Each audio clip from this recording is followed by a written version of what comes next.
On va prendre les Arabes. Ramenez-moi les Arabes. Mettez-leur le Coran. Ils le comprennent? Ils ne le comprennent pas. Fallait que tu dois parler arabe. Bon, calme-toi. Déjà, je ne suis pas arabe. Ni arabophone. Donc pourquoi tu veux que je parle arabe? Je suis ni arabe ni arabophone. D'origine, je suis berbère. Ma langue maternelle, c'est le berbère. Donc je suis berbérophone. On pense et on croit que parce qu'une fois qu'on connaît l'arabe, on va comprendre la religion, l'assimiler. C'est pas vrai. C'est faux.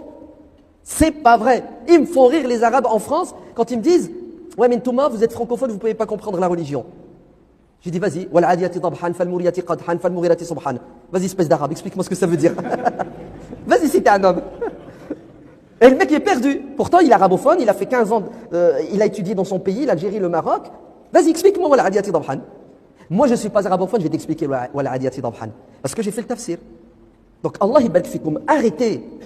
Ouais. Chacun sa langue. Chacun sa culture. Gardez votre culture, dit l'islam, aux différents peuples. Pourquoi? Vous croyez que l'islam est venu imposer une langue? L'arabe? Ils me font rire certains arabes. Quelqu'un, non, l'arabe c'est la langue du paradis. Hasra. L'arabe c'est la langue du paradis. Ok, allez, vas-y, j'accepte. Donc, puisque c'est la langue du paradis, ça va être la langue sur terre.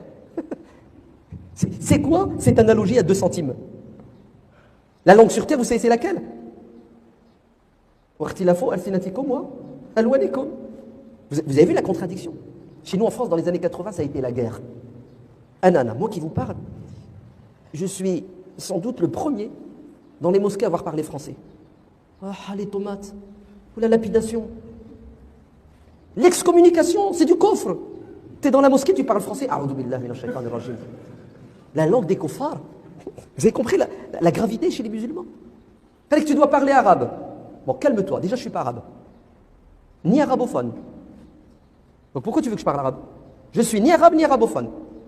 D'origine, je suis berbère. Ma langue maternelle, c'est le berbère. Donc je suis berbérophone.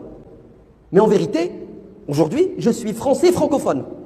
Français né en France. Ma culture, c'est la culture française. Et je suis francophone, ma langue, c'est le français. Même le berbère, je l'ai mis de côté, j'ai oublié une partie et je ne le maîtrise pas comme un vrai berbérophone. Ah, t'es bizarre, toi. Ouais, mais t'es musulman. On mélange tout, ya hasra. On dirait que pour être un bon musulman reconnu par Dieu et son prophète et les autres musulmans, il faut que tu sois un arabe. A'udhu billah. Ça, c'est du racisme. Ça, c'est du tribalisme. Ça, c'est du nationalisme. Non, ça, c'est de la folie, tout simplement. C'est de la folie. La réalité, c'est le contraire. La réalité vous prouve le contraire. 80% des musulmans ne sont pas des arabes ni arabophones. Donc, je ne peux pas parler l'arabe. Deuxièmement, comment tu veux que je parle l'arabe à un public qui ne comprend pas l'arabe? J'ai sur un parterre, en face de moi, dans les années 80, c'est la deuxième.